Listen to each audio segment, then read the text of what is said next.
All right, so we're here today, Wednesday, July 16th is 1 o'clock. It's been a wild session today. VIX expiration, PPI, and the firing, taco firing of Powell is creating a lot of volatility today. So we're up on YouTube and Twitter. I believe if you put a comment in the Twitter section, I'll be able to see that. And if you put a little subtweet, re-X, whatever you call that these days, then I think I'll see that as well. And I'm happy to answer any of your questions. All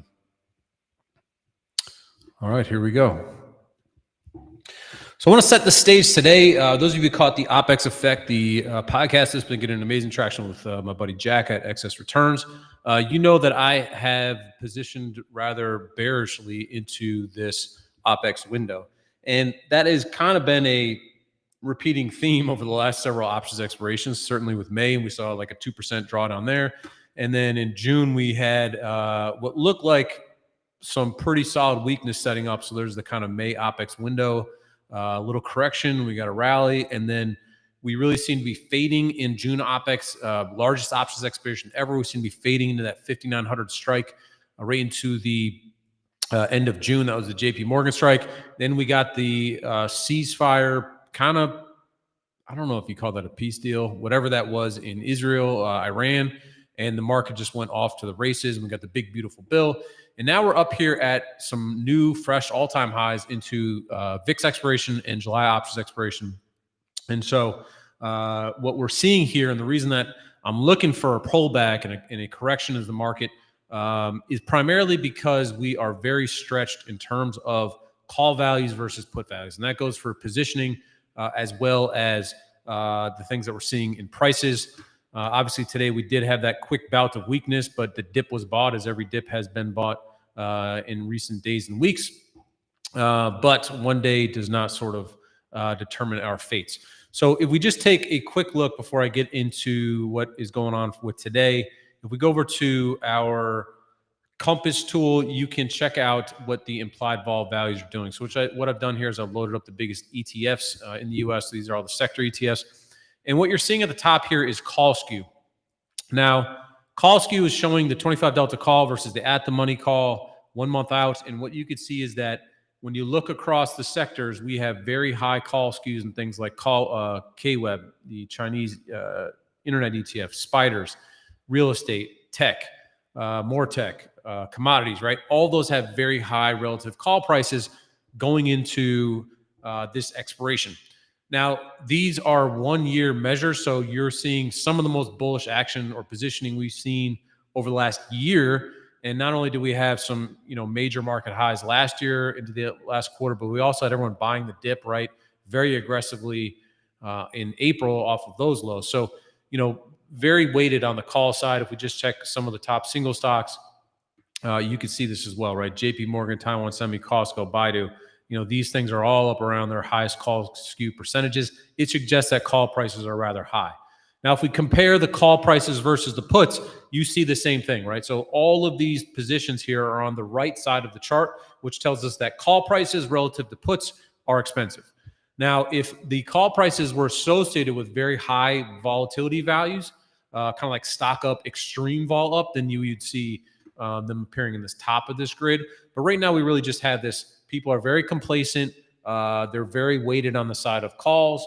And for this reason, really looking for this equity correction or pullback here because these prices are just expensive, right? They're now kind of a disincentive to buy call prices in top tech because look, they're just rich. Now the offset effect of this is if you look at equity correlation, what you will see is that it is diving. Now it always drops into an earnings period, so you can see it's really just plummeted. And what correlation is showing us is essentially what are individual options prices for the top 50 stocks in the US, what are their options prices versus the S&P options prices.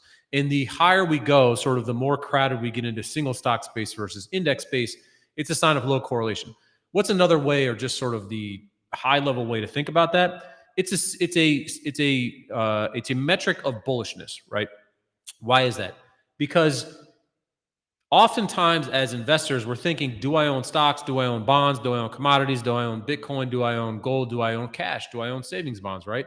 That's the general way that people navigate kind of maybe riskier markets, right? If the consensus is that I have to be in stocks because that is the most bullish asset class to own, then it's not enough just to own spiders, right? I got to own Nvidia or AI or whatever the most the hottest stock of the moment is, right? And when you get that segment or you hit that period of the regime, that's where you get correlation really diving. So if we just zoom out on this a little bit to show you what we mean, throughout most of the post-COVID period, we had this SIBO correlation metric, in this 20 to 60 level, right? And this is just an indexified measure. But what you see is, if you remember last year in 2024, where we had that blow off in July, where people were chasing Nvidia hand over fist, and Jensen Huang is signing women's tops and everything like that. And that broke the 2017 loan correlation. 2017 year is a standout year for volatility. It was the lowest period of realized volatility ever. That led to Volmageddon in January of 2018. So it was a marquee year, but we broke that level. And we had all sorts of other just very bizarre metrics happening in the summer of last year. Well, we started to sort of chase back down to that right here.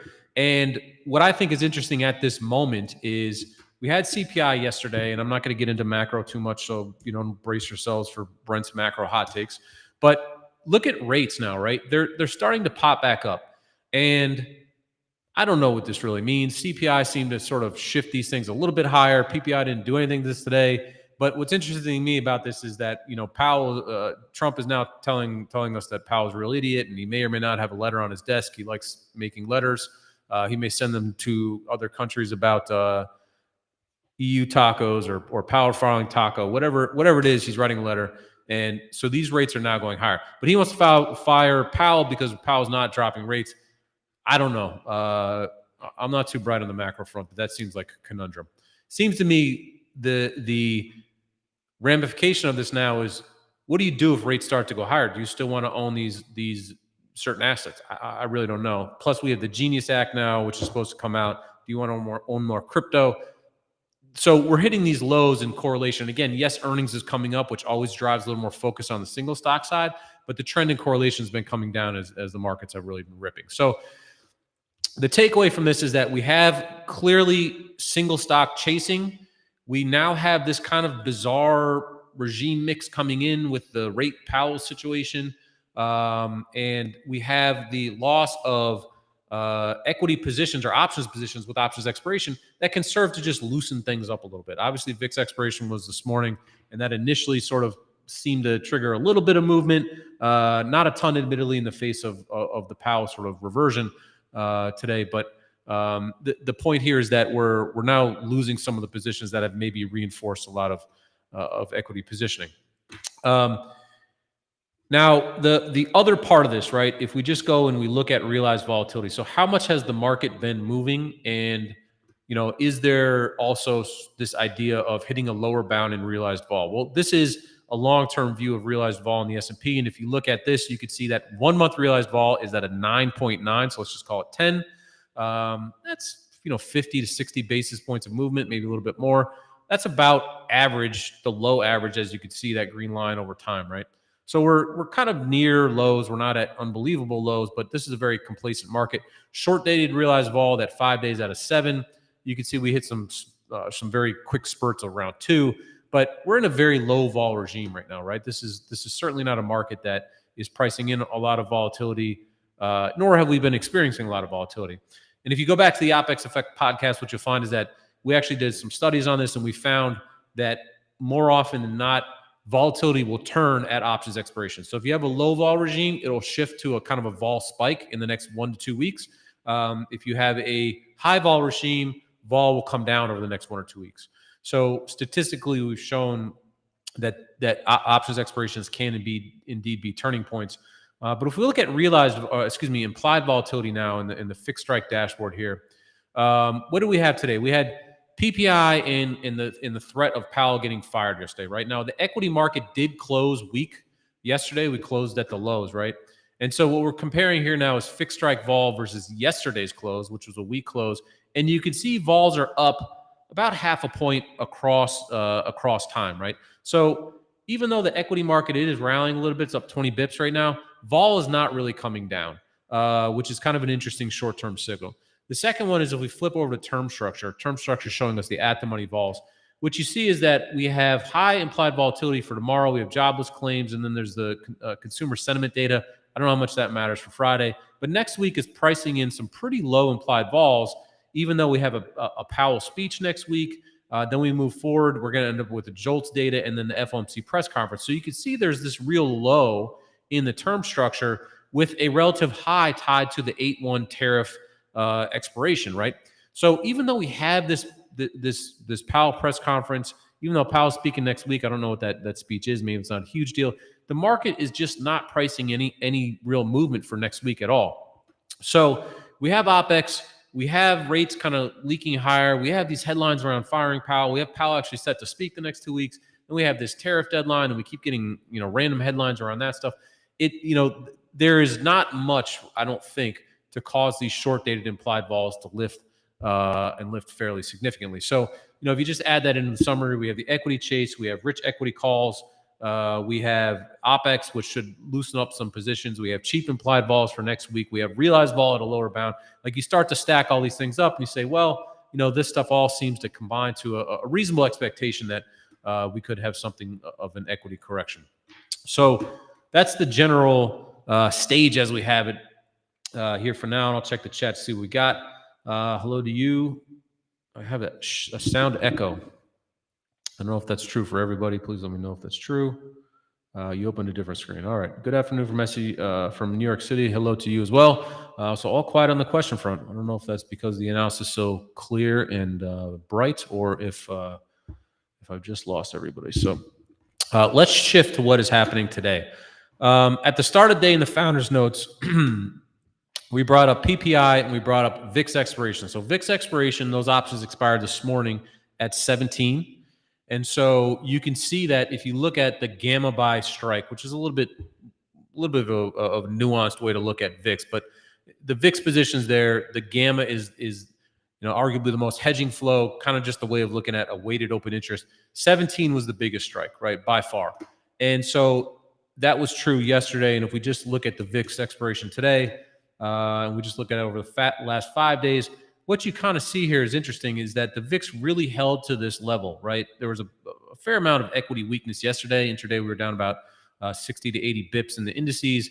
And so right here is the expiration, right? And so you could see some kind of wonky VIX movements in here, but we basically stuck to 17 through expiration. And you can see that right here, right? We pulled down and then we essentially open rate at just under 17. Then we get this Powell spike, right? So the vol's starting to come in a little bit now. Obviously after that really large spike, but this is the kind of tether that we're arguably losing, right? This VIX tether to 17. And with Powell, FOMC, there's a little bit of event vol. There is obviously a lot of event vol tied to the 8/1 tariff deadline. And so those VIX options, which are tied to 30-day S&P options, they look 30 days out in time. They got to include that data, right? So there's arguably not too far the VIX can come down in this environment due to the fact that we have to price in, or the S&P options are pricing in those forward events, right? So the fact that we're kind of at this lower bound in the VIX and to me makes some sense. Shorter dated options maybe come down a little bit, as we show they are down a little bit, kind of the pre-FOMC, pre-tariff vols can maybe come in a little bit because they don't price in these events, but the VIX, you would argue, has to sort of hold this lower bound. And so I saw someone in here asking, what's an interesting way to play a market correction? I think long August VIX call options or call spreads make sense here because that VIX may be tethered, right? Or if you buy 30-day S&P options, the vol of those options may be tethered to these events. They may hold up a little bit better in terms of decay due to the fact that they're pricing in these events. So to me, those are interesting.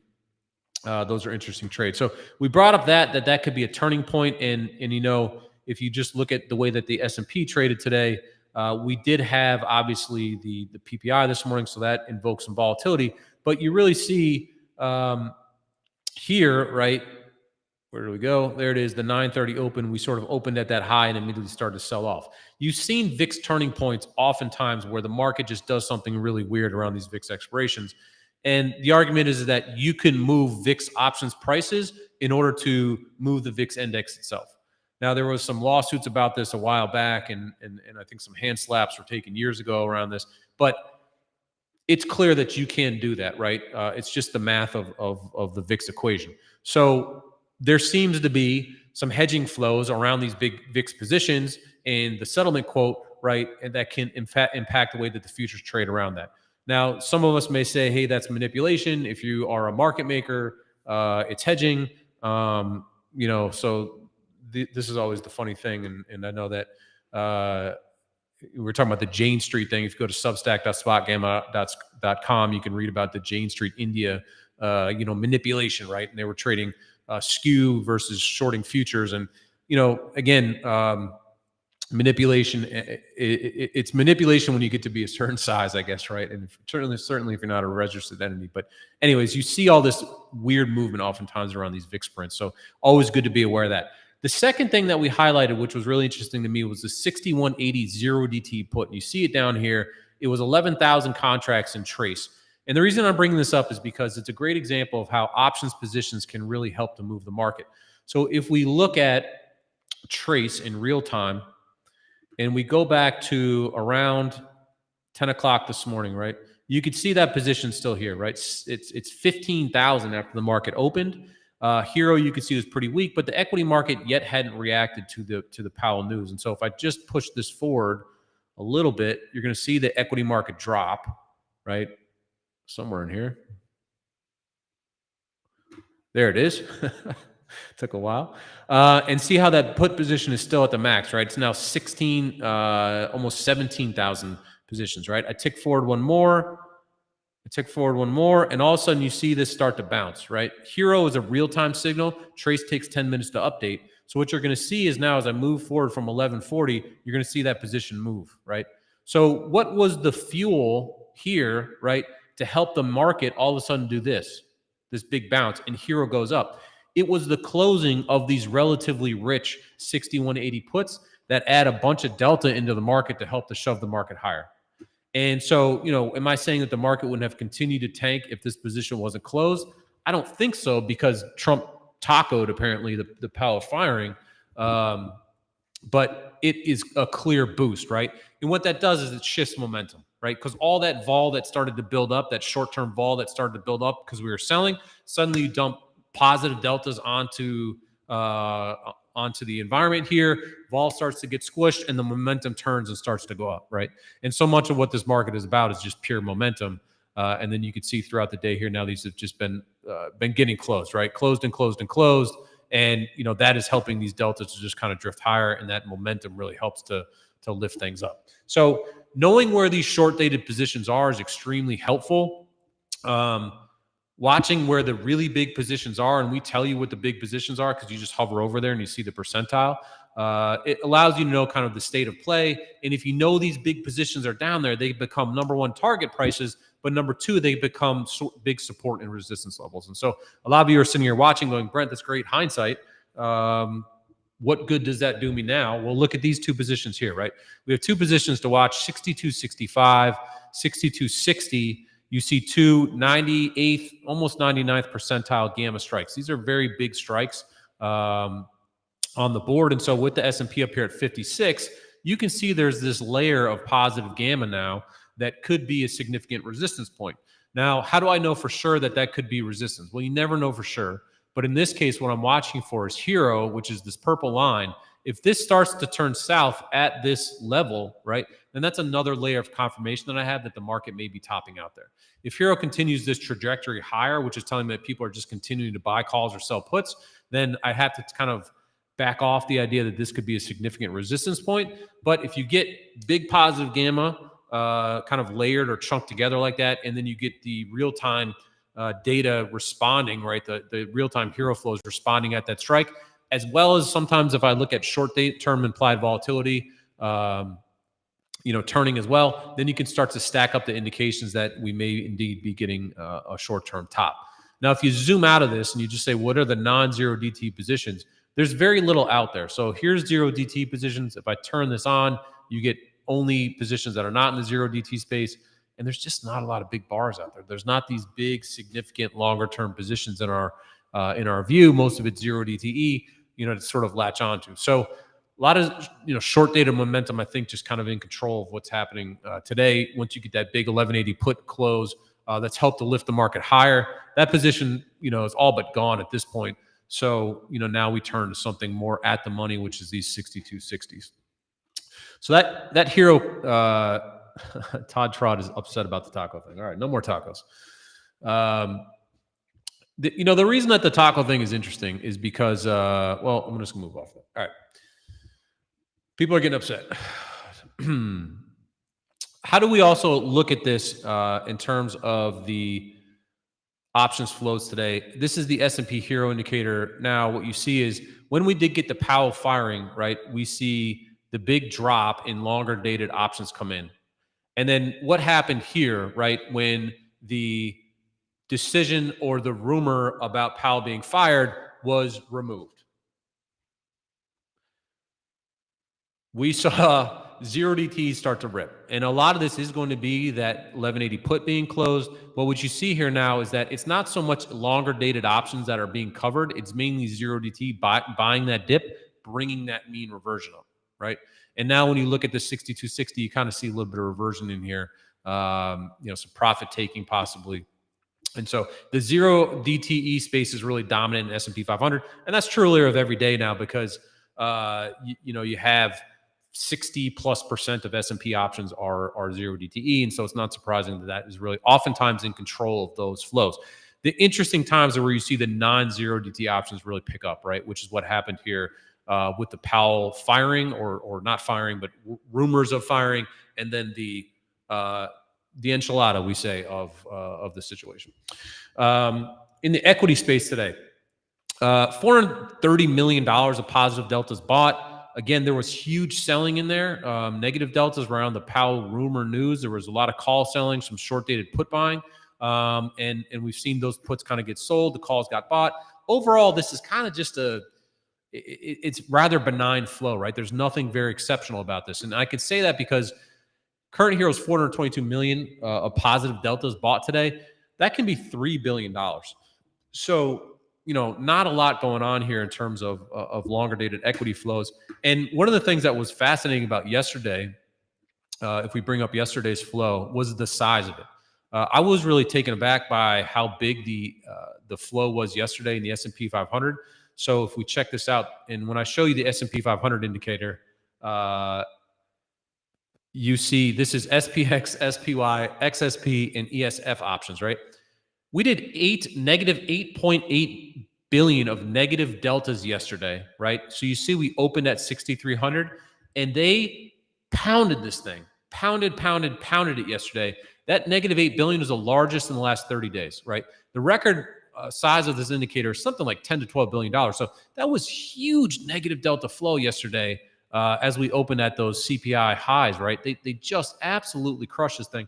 Not only did you have the CPI high, you had the NVIDIA news overnight, right? Which got people going, man. I was laughing about this because on Twitter overnight, there's people going, 180s in the bag for Twitter and or for NVIDIA rather, and this is the future. Kramer's going, this is the greatest thing ever. So I posted a chart that looked almost exactly like this one.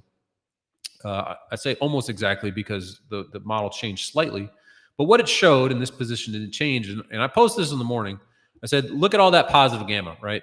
And what this giant positive gamma tells us in NVIDIA is there's a lot of calls being sold. And this comes from our SpotGamma OI, our synthetic open interest positioning, which shows us that hedge funds, largely is what this is, are short calls at 170 in the 171 space, right? And so what that tells me is that, okay, we should have a sticky price in that general area.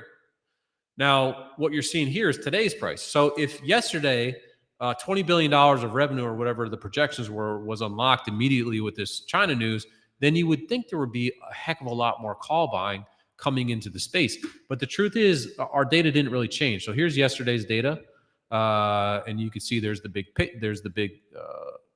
position, right? And, the curve peaks at 170, kind of dips down here into the 180s. And what do you see when you look at the 16th? It's kind of it's a very, very similar thing, almost unchanged. And the reason that this is fascinating is because we had 4 million NVIDIA options trade yesterday. But none of the positions actually change. So it's really this HFT day trading kind of just churn, right? That is so prevalent in this thing that seemingly creates signal, and you get all these jokers posting their big flows from the data prints up there and trying to extrapolate meaning from it. When oftentimes you're just seeing this churn or flow that's just kind of meaningless, kind of noise or some type of short-term arbitrage that doesn't necessarily tell you about interesting trades that are happening. And so to contrast this, I was talking about Alibaba, which had 250 million in HIRO deltas yesterday, really big for a name like that. And look at this, right? These are big negative delta positions above, right? Funds bought calls and dealers are now short those positions. And this seemed to me to show a lot more change, right? Relative. So this was the flow from the day before. You could see that there's not as much gamma here. There's positive gamma. The low here is around 19 million. Is the dip in the gamma positioning. And so when we fast forward to today, you could see that there's some bigger positions added here in the kind of 120 area. Now stock is down today. Obviously 115 was up 6-7% yesterday. So that's retracing a little bit. But when I look at this, I can take and say, I don't know what this China chip news means, but it looks like the Chinese internet stocks got the bullish positioning, right? And so if there's a way to express a bullish view out of this stuff, that's the thing that we kind of want to look at a little bit. And this is just GEX, right? This is the gamma. The purple line is the gamma for each individual stock. And to my knowledge, we are the only people that have the synthetic open interest, or we call it SGOI, across all individual names. We get this through an analysis of open interest positioning. And so this is really something that is proprietary to us, and I think really very powerful because it really shows you where we think the big funds are positioned. Even retail will show up in this as well, but we kind of eliminate a lot of the noise of some of the other positioning data, so that can help quite a bit. Checking through some of these questions, I mentioned BABA. We covered that here. The other thing about, if we look at the vol dashboard now, right, or if we look at some of the positioning and pricing, the vol dashboard here is based on last night's close. And so if you were going to kind of have a negative view of some of the stuff in the Chinese names, these calls are arguably getting a little bit rich. This may incorporate some earnings. If you see an E next to the name, that means that there's a possible earnings date coming up in the next 30 days. So you have Baidu here on this list. It's up here. You can see it flashing right there. So these calls are getting a little bit rich. Someone here's mentioning Taiwan semi earnings coming up. Look at how rich those calls are, right? You're talking about a risk reversal rank, which is how expensive are the calls versus the puts, 87th percentile. And so, with a lot of these things, and you're going to go into earnings event. And so if we just look at the skew here, this is the Alibaba skew. Hard to argue that these calls are not rich at this point, right? And if we just see how this changed day over day, we can do that. So let's take a look at what the 8:15 options look like yesterday to see how much this changed. So you actually see that skew, interestingly, seemed to come down and flatten out a little bit there on the wings. But we sort of went into this event with that bullish call skew already in place. So it makes you wonder if people are really positioned for upside into this stuff, right, in a name like Alibaba. So they can monetize the positioning a little bit. Kind of interesting. Well, let's look at Taiwan Semi in front of earnings. So for those of you who don't know, if you go to SpotGamma.com under free tools, we have our earnings dashboard, so you can check this out yourself. But if we bring up our earnings chart, I think it's a great chart. It is the estimated earnings move based on options prices. So Taiwan Semi for tomorrow is pricing a 4% implied move. Then you got Netflix, which is pricing in a 5% move. You got AA and United Airlines tonight. You can see that there. So go check out that earnings page. Again, it's free under SpotGamma.com. You go to free resources, so you can check that out. So anyways, with Taiwan Semi, we got 4% implied move. And when we look at the skew in Taiwan Semi, what you see is that nobody's in puts, right? The put wing, you look at the cheap wings, right? Your 4 or 5 delta puts, like way down there, they're just squashed. So you kind of shift up the curve a little bit, and we just narrow this down some. 25 delta put, you can see it's about middle of that statistical range, and the calls are relatively quite a bit more expensive. They're near the kind of the top end of the range. And then way up here, right, the 10 delta stuff, the really wingy stuff, seems to be quite expensive.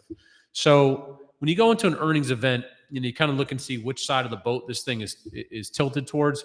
And look, you're going to go into earnings. I don't know what this name has done over the last couple days and weeks. Looks like it's been a pretty bullish, right? So the bar for this now is really quite high, right? You're going to price in a 5% move, and this will be interesting. So what does a 5% move look like here? We know calls are relatively quite expensive. And so if we just say, what's a 5% move?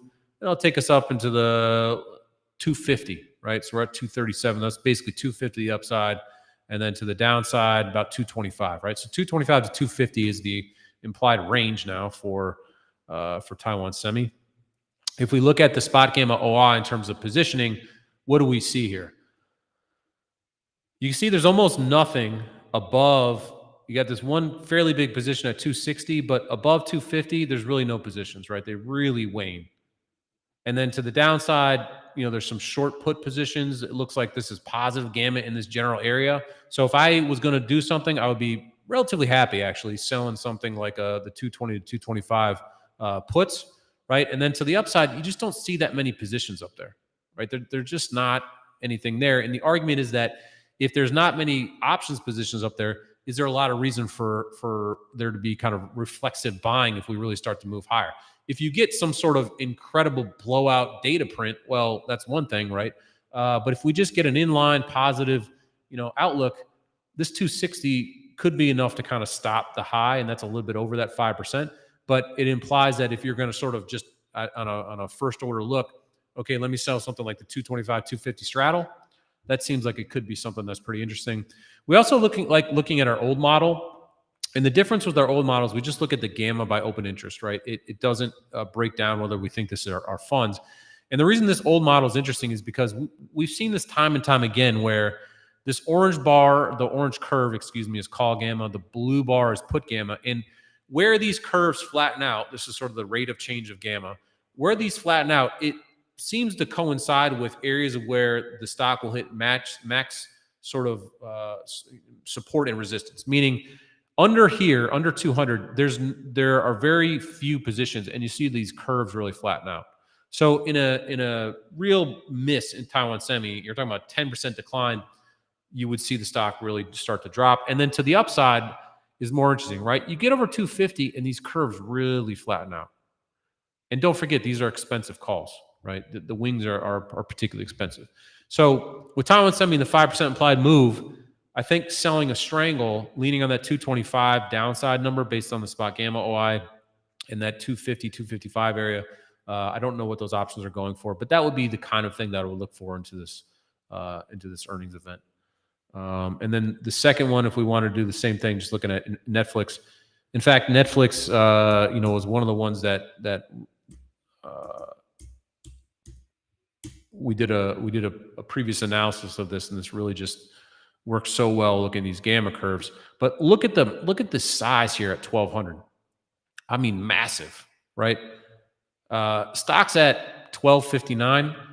I would think you would have to take just an incredible miss to really break that level, to not sort of stick to that level.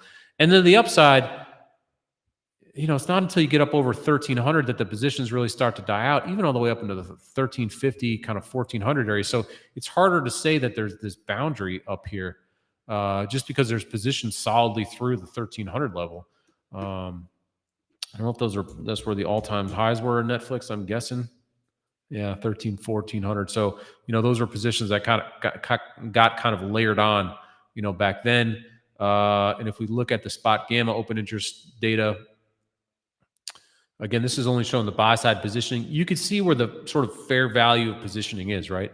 It almost kind of looks like it more goes down in this 1150 area in terms of the hedge fund positioning and dies out over 1300. So, yeah, we're in the 1250 area. This kind of looks like, again, 12 to 1300. It's like we should stay in that general vicinity based on this positioning. If we also just finally go look at the volatility skew, see if anything is weighted. Very flat skew. So if we saw something where the skew was tilted way up or way down, more like a jump or a ramp or a slope down, maybe you can lean on one side or the other, but this seems very flat. So again, kind of speaks to, I never recommend selling naked options, particularly on a public webinar like this, but selling something like a straddle or strangle rather, maybe a very wide condor, something like that, I think could make sense because those strikes are very concentrated and something to latch onto.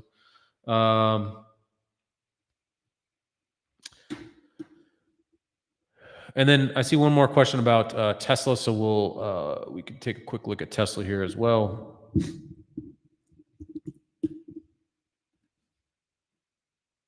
So this is the Tesla positioning. 320 is a level that we've constantly seen some call selling come in at, right? It ends up in this positive gamma position. And the stock really has had a hard time holding above that level. Clearly some negative gamma to the downside. So that's kind of slippery slope down into maybe the 280s.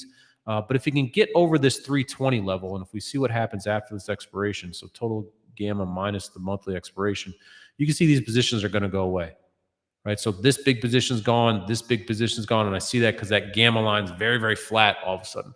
So if you're sort of like, hey, when can Tesla finally make a move? Next week seems to make a lot of sense. Now, does that move up or down? I think that could depend on the macro market a little bit. You never know when Elon's going to tweet something, right, to cause some issues. But, how would I trade this? Well, if I was bullish, I would think about a calendar spread maybe for this week, selling like a 325s and buying next month's 325s or something like that, right? Or diagonal. Something like that would be interesting because the idea is that we lose the tether to 320 after this happens. So that could be kind of an interesting trade here at this moment.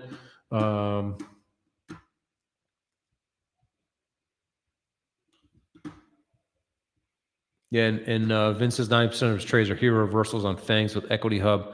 So thank you, sir, for the kind words there. Just sort of shifting back to today and looking at some of the bigger positioning. I said yesterday that NVIDIA did 4 million contracts. I don't think we're going to do that today. But this tape tool is oftentimes something interesting to find names that are trading, that you wouldn't normally catch. And the thing I like about this as an options trader is that oftentimes when you get big options volume, you can get some pretty skewed options positioning, right? So I just want to give an example of a live analysis of this because you see largest daily trades over here. Oftentimes these can be, positions, in the money position swaps, crosses, things that aren't necessarily impactful to the market, the way the market trades. But I see something like this RGTI. I have literally no idea what this stock is. And I don't know if it falls off on anyone's radar at this moment, but it's up now 30%. It looks like it's probably one of these quantum computing stocks, right? So I would have no idea that this thing would exist unless, except for the fact that it suddenly showed up with absolutely massive positions. And so what we could do here is we can sum these positions. So the biggest positions, normally in these flow tools, you just see a bunch of prints. Here we aggregate the data for you. You can choose time windows and things like that. So what's the biggest strikes trading in terms of total volume today? You're getting these 7, 18, 15 strike calls. So let me ask y'all something.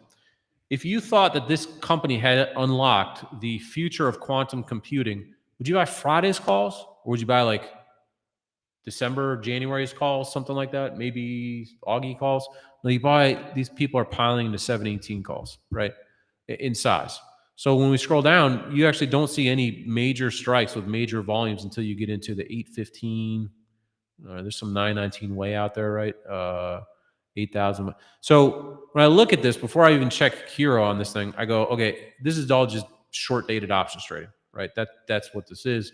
I believe we track this one in HIRO. If we don't, by the way, if you're on Bloomberg, you can see all symbols.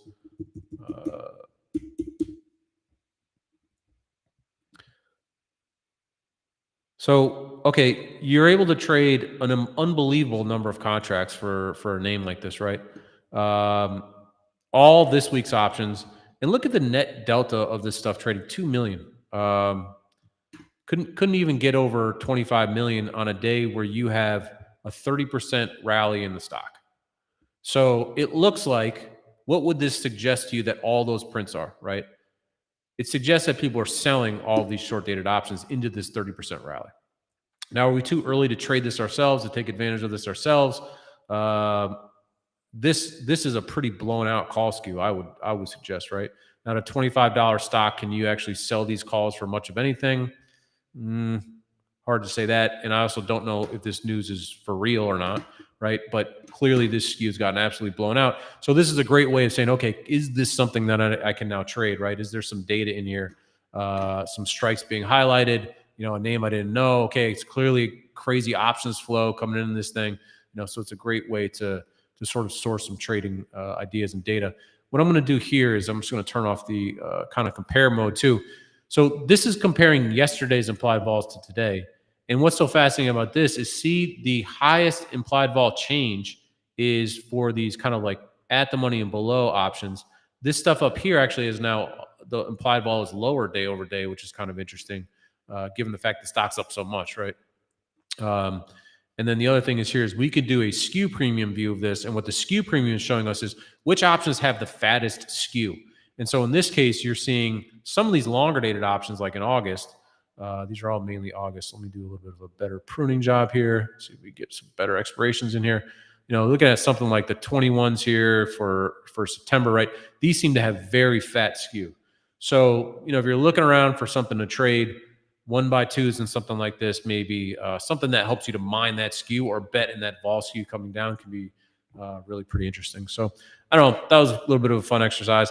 By the way, I've done a poor job of promoting anything SpotGamma on here, but if you're interested in trying out Trace or some other tools, go to spotgamma.com. You can sign up for Alpha. That gives you access to all of our various tools. We have another webinar coming up tomorrow. And also, if you just want our OPEX spreadsheet, you want to get on the old list, go to spotgamma.com/OPEX. And if you go there, you pop in your email, you get a spreadsheet that details the biggest size of all the names expiring this week and some content around how you may find some interesting trades in that. We have some incredible tools coming up as well. Some really interesting positioning data coming out in the next few weeks.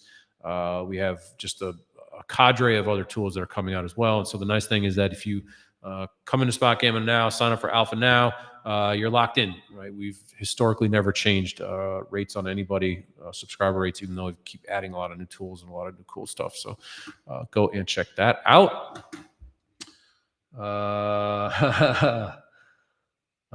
MP has had a nice run. This is one, I think Google or Apple or something was just associated with this thing. Incredible rally in this stock. If you go and you just look at skews in here, if you look at implied vol rankings, there's all these ways to evaluate prices. And there's just not a lot of strikes left above this thing, but you see how fat the skew premium is in up here, right? In the 90s, the 90 strikes for end of this year.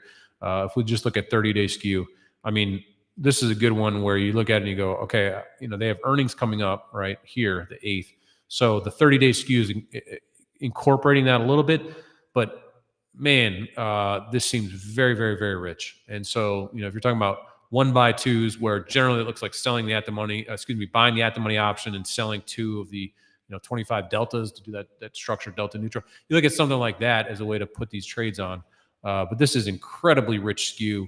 And the problem with this skew too is we've covered this in a million episodes. By the way, and we cover this with Matt Cashman. If you go to SpotGamma, our YouTube channel, we cover this with Matt Cashman. When the skew is this rich, the calls are extremely rich, right? So if you're going to sit here and try to buy a call, you need increasingly higher volatility to the upside, or at least a maintaining of this kind of upside movement in order to justify paying what you're paying now for these calls, right? You're paying through the nose for calls. You need excessive moves higher, right, in order to sustain that volatility. So you can end up having the stock going flat to higher over the next 1 to 2, 3 weeks. But if that rate of change declines, then guess what? Your calls lose money. And so that's the problem here, right? And that's totally aside from like the increased hedging flows and the Vannas and all that other stuff. It's just a matter of probability, right? You're buying a call now, you're betting that the stock's going to continue to increase at whatever this is, 5 to 10% every couple of weeks. Well, guess what? If you don't get 5 to 10% every couple of weeks until September, you're probably going to lose. You're just going to start to lose on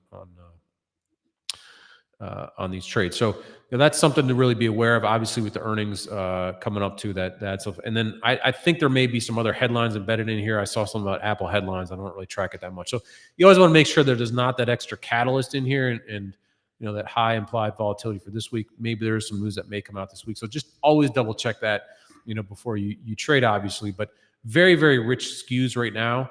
That even post earnings, I would just have a hard time believing that the stock can maintain that level of call pricing. So that one is one to watch.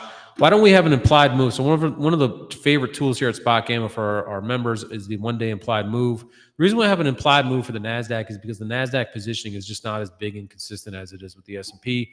I think that has changed a lot over the years, over the last year or two, in particular with the Q positioning. And so that is something that we could look at starting to publish. But that 1 day implied move looks at our gamma index that we've been publishing since 2020. That's based off of our core, old school quote unquote spot gamma model, and it still seems to work really well. So that's pricing in 65 bips is the high and low today from the market open. We don't publish that for anything but the S&P, and that's just because the options positions are so consistent in the S&P. You can kind of forecast that it's always going to look kind of the same, right? Sometimes with these other indices, you may have a huge options complex one day, and then that all goes away on another day, and so that can be a little bit of a tricky. So Trapper John, we just went through a bunch of 1x2 trades. You want to turn that into a broken wing butterfly, you can do that quite easily, but hopefully that was helpful.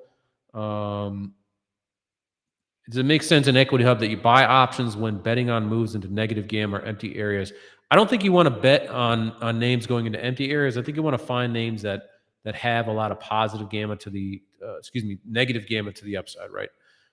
So if you look at this, right, in M&P, what do you see here? Negative gamma all over, right? All the way up and through the 65 level. So when you look at this, you go, oh, like this infers that volatility should remain elevated. That's what I want, right?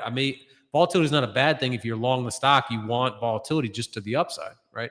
Now, in this case, the options are extremely expensive. And so you go, well, I don't, maybe there's not a trade there.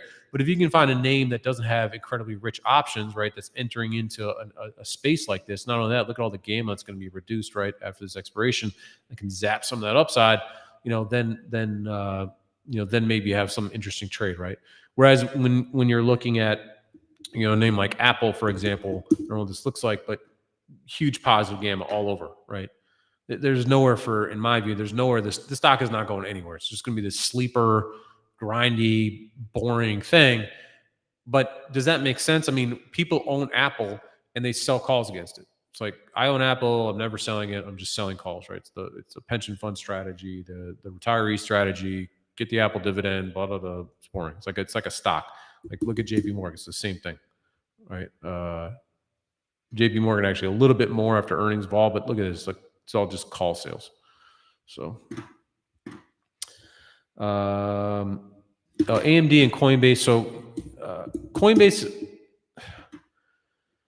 you see all these strikes here, right? Positive gamma, they're big positive gamma right here. So gun to head, I would think this would stop this out at the moment. I don't know anything about the Genius bill. I don't know what that's going to do for Coinbase, all that. But all that gamma is going to get removed, right? Basically all over the place. And so, there's going to be negative gamma upside in this thing. The hard part for me with this is like, what happens if Bitcoin doubles, right? Is Coinbase going up? Yeah. And Bitcoin could double tomorrow. I don't know. So it's like trading a name that's based on a commodity that makes it a little tricky. But, there's not a ton of negative gamma to the upside. If anything, it's like people some layer on some calls in this general area. So I would think for this week, I would gun to head think it's kind of slower. I don't know if that Genius thing passes and then what happens to that. I mean, everybody knows about the Genius bill. I think it's assumed it's going to get passed. And if that does, then is that like not a sell the news event, but kind of a sell the news event, maybe. And then AMD is another one that's just been going insane. Here we're trading at 155. I mean, there's massive gamma at that level. I got to think this thing is done for the week as well. That all goes away this week, right? So if you talk about going back to the opening of this conversation about, why the positioning can allow for a correction. Well, look at all these names have huge positive gamma at the money, and that's all going to go away. So does that mean that we have to decline? No, but at the same time, we have these risk events, FOMC and tariff deadline right on 8/1 that are if you're $1 billion hedge fund, you're going to probably wait until after that to see if you want to buy AMD at this point, I would think, but maybe not. So all of this goes away, right? Which is the positioning decline, and 90% plus of positions right now are call values, right? So it's all the call prices are very expensive. You're seeing these big positions that are maybe holding positive gamma, kind of helping hold names in, and that's all going to kind of reduce quite a bit. So the expected move is what the implied move is there. I see that Bob is asking that question. So just that's what the implied move is for S&P. So ES futures traders use this on a daily basis in our platform. Can you see historical positioning? If you go to our index page, you can download our historical levels for S&P. You can download those here, and then I think we give you 30 days in the Equity Hub. So if you pop down this list here, you can go back in time and look up even more than 30 days. So you can check those out. Circle. So Circle is a funny one because after it IPO'd, I wasn't big. I sold a single call, December call, and that trade ended up working out pretty well. And things up a ton again today, and kind of getting re-squeezed, right? And there's a bunch of short calls. I think these are legacy short calls from the last time this thing started to pump. I would guess, again, with the Genius stuff, I don't know, but these skew premiums are all quite rich again. And so, calls are pretty expensive. Not as expensive as they were 2 weeks ago, but, and again, the hard part is here, if you're looking at counter spreads, man, there you go. Yes, the vols are not what they were 2 weeks ago, but they still seem really rather rich. But again, maybe this Genius thing goes crazy and crypto keeps going, nuts like it is, and so that's what makes this a little tricky. If you know that there's like this extra chase in there, then it makes it feel more comfortable to play the skew. Interestingly, if you look at Bitcoin skew via IBIT, it's not all that crazy right now. The implied vols are elevated, and the skew's a little elevated, but it's not crazy.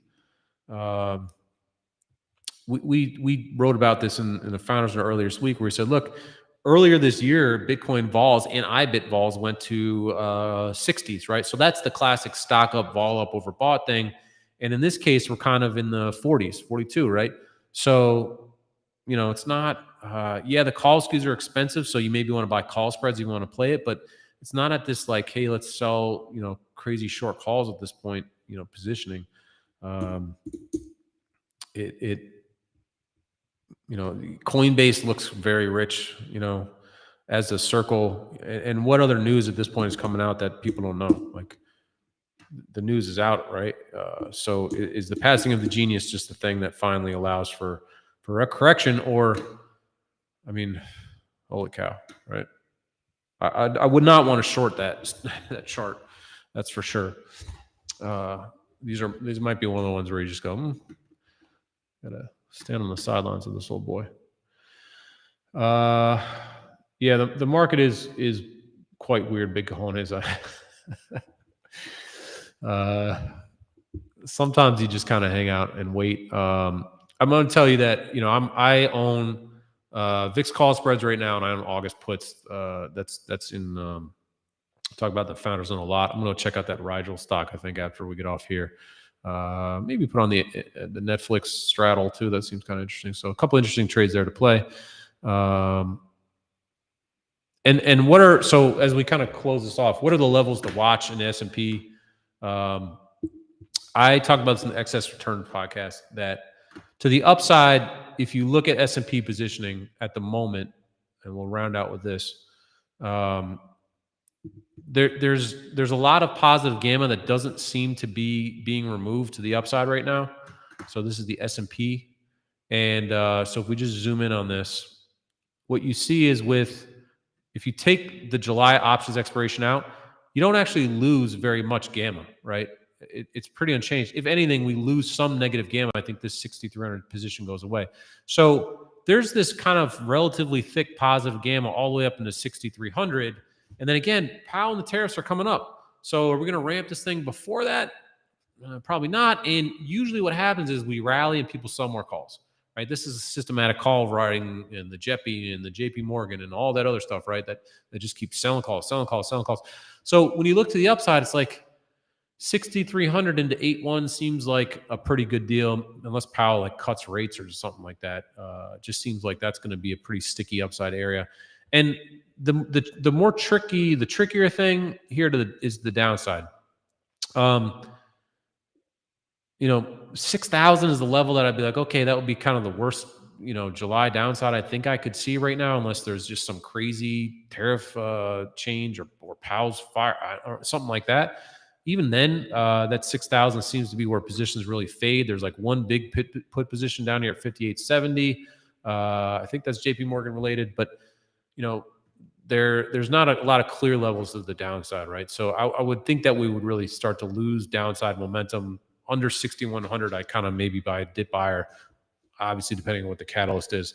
So if we start to lose that, if we start to lose and do get some downside momentum, which is just a naughty word right now because the market doesn't want to, give any of that up. But if we do start to lose any downside momentum and we go to 6,000, well, it's only about a 3% decline. It's not crazy, right?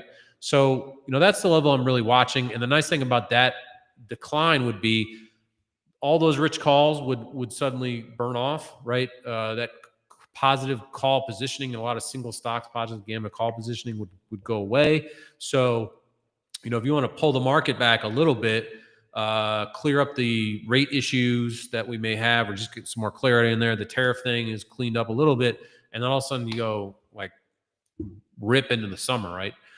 Because we just sort of cleaned everything up a little bit, and then can allow for some further upside. So we're just very stretched to that upside, which is why we're really looking for that consolidation period. And look, do we get some crazy headline that all of a sudden we get a 5% drawdown in a couple of days? You never know, right? But buying options right now is cheap. Buying puts is pretty cheap. So the carry isn't too bad, I don't think. Buying something like August puts or whatever, and calls are are relatively expensive, and so it's just an environment where we just seem a little bit too stretched. So that 6,300 is kind of the upside number I think into 8.1, and then that 6,000 as a lower bound are the levels that we're watching. So hopefully that is helpful for everybody here. We did cover Rich. I see you had Tesla questions. You can check that out. Last one is MicroStrategy. MicroStrategy sees, so everybody knows about MSTY, right? There's a cult of MSTY. If you ever are bored one day and you want to just engage in some good fun, start trolling MSTY people, and the swords come out and the trolls come out, right? It has a 97% dividend, right? And maybe that keeps paying. What do I know? Right now they're winning. So good on them.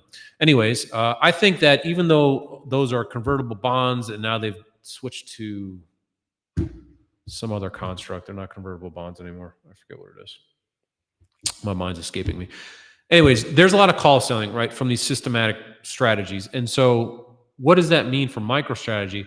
I think MicroStrategy has just absurd amounts of positive gamma, as you can see here, right? That actually slow the volatility of the stock. So the funny thing about that is MicroStrategy says that, well, we want to do convertible bonds. I don't know if they stopped altogether. They do perpetuals or something. I forget. Anyways, the funny thing about this is that they monetize the volatility through the convertible bonds, but now they've sold so many bonds that I think in MSTY that lead to call selling, systematic call selling, and that adds positive gamma, which crushes the volatility. So it's sort of just like, it's like that Ouroboros where it just eats its own tail. It's kind of a funny situation. Now, if Bitcoin doubles, is MicroStrategy going up? I guess so, right? And you look at that chart and you go, well, that looks pretty good. But I've never looked at this, so let's just see. Maybe I'm about to make a big old fool of myself, but let's compare the performance of this to Bitcoin itself, for example.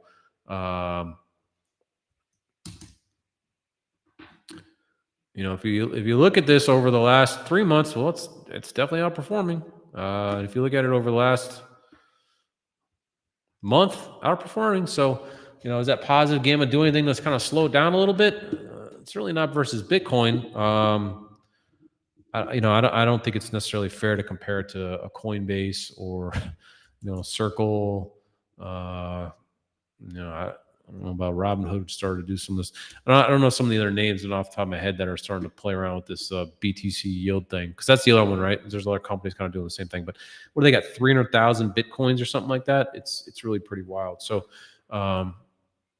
that's what I think is interesting about MicroStrategy. I don't know what happens if Bitcoin doubles. What is the value of MicroStrategy? I don't know, but is it the cleanest way to play it? Play Bitcoin? I don't think so. So the bigger it gets, the more they do these types of structures. Does that bring some of the positive gamma down as it gets bigger in the indices? Does that sort of slow it down a little bit? Maybe, but truth be told, it's outperforming Bitcoin over the last month. That's no doubt about that. So, all right, I think it's going to wrap it up for us. Again, if you go to spotgamma.com/OPEX, you can sign up for our OPEX spreadsheet. You can download the spreadsheet that details the biggest positions expiring into options expiration. If you, more importantly, go to spotgamma.com and sign up for the Alpha subscription now. I do a Q&A weekly, so you can check that out tomorrow. We have some just, and I mean this sincerely, amazing stuff coming out in the next couple of weeks. And then in the next couple of months. And so I don't think you want to kind of miss that stuff. And if you found this content helpful, please let me know. Put some notes in the, put a little comment in there or say what's up on Twitter. I would love to talk to you. And that's about it. info@spotgamma.com if you have any questions. And that will be it for us. So we'll watch these levels. You can check out the OPEX effect and a bunch of other interesting YouTube videos that we did, particularly with Matt Cashman on trading. So if you have any questions on the 1x2s or anything like that, you can go and check that out. All right. I've said too much, and I did not say the T word for whatever. I think we lost a subscriber there. No more T word out of my mouth, I promise. All right. Thanks, everybody. And subs, we'll see you tomorrow. Members, we'll see you tomorrow.